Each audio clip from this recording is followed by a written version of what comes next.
And take you to Dolly's house, where both the men and salmon come upstream to spawn. Dolly Arthur, one of the creek's longest working residents. This house was home of Dolly Arthur, Ketchikan's most famous sporting woman.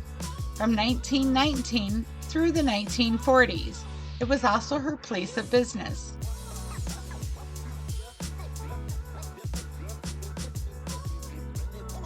Dolly was born Thelma Copeland and already practiced her trade in Vancouver, Juneau. Dolly settled here at number 24. She lived in the house until 1973, when her ill health and failing eyesight required her to move into a nursing home. Looking back on her career shortly before her death at age 88, she said, "I guess men thought I was fun and attractive because I always seemed to have more friends than the other girls on Creek Street. I could never get along with the other girls, but I never had any trouble getting along with men."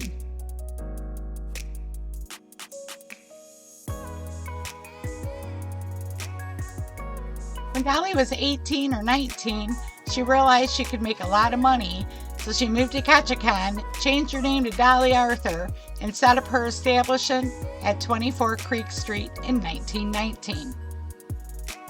Dolly's house is a historical marker in the Ketchikan Historic Commission. A significant historical year for this entry is 1905. Creek Street is actually an elevated boardwalk rather than a street. It's pedestrian traffic only.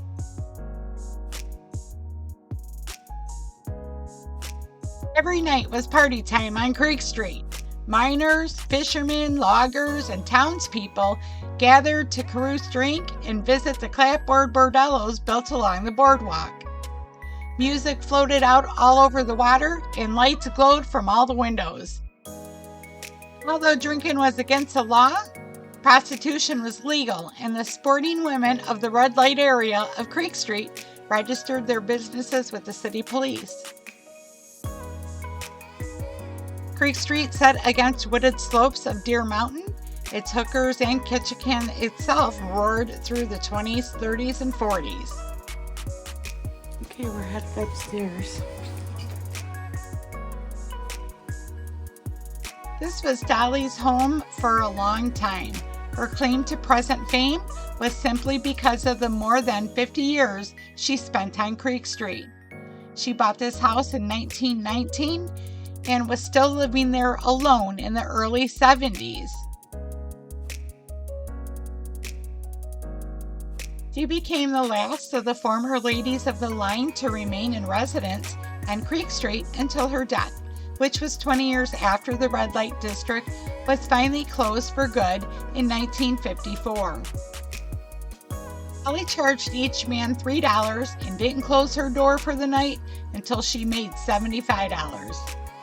She bought her house for $800 and paid it off in 2 weeks. In the next couple of rooms, there is a TV with all kinds of information about Dolly, and I'm going to go ahead and let you listen while I record. This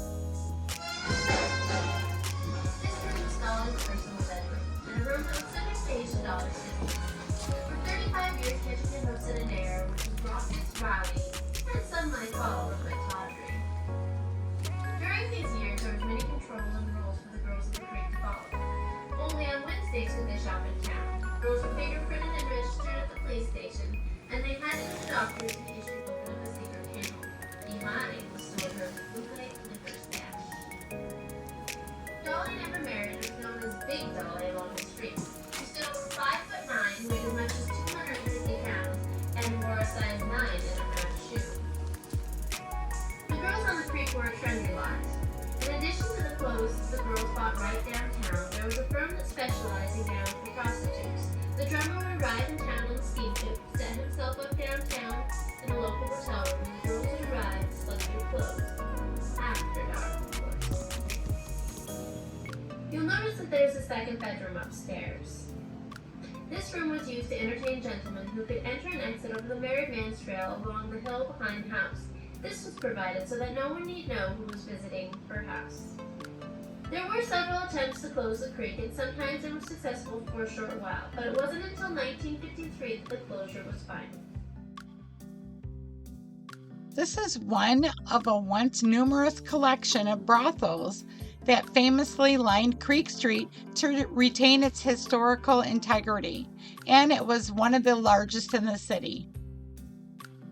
History about this is in 1903, a city ordinance banned brothels from the city center, after which those businesses began building an Indian town, which is now Creek Street on the stilts over the north bank of Ketchikan Creek.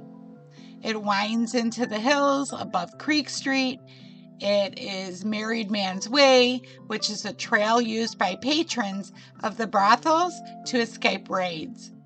Its name derives from the stair inlaid in the center of the wooden dance floor. Black Mary bought the house in 1917 for $4,000. Mary was a large woman who was affectionately known as Mama. She had owned a brothel in Pittsburgh, Alaska before buying the Star. One of her prostitutes from Petersburg, Dolly Arthur, worked at the Star before opening her own house at 42 Creek Street. During the period from 1920 to 1933, when the U.S. prohibited the production, importation, transportation, and sale of alcoholic beverages, many of the brothels on Creek Street still sold alcohol, and this attracted fishermen to stop at Ketchikan and not only visit the brothels, but spend money in the town on supplies and repairs. Brothels were generally tolerated because of the cash income to the town.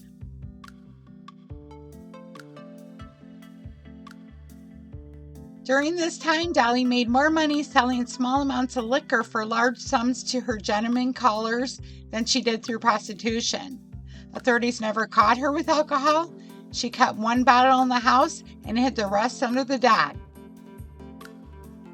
Many of the Creek Street houses had trap doors where they could receive alcohol deliveries under the dock in the dark of the night. I hope you enjoyed my video today on Dolly's house in Ketchikan, Alaska. Please don't forget to like, subscribe, and share my videos. And remember, it's up to you to make it fun and make it yours. We'll see you the next time.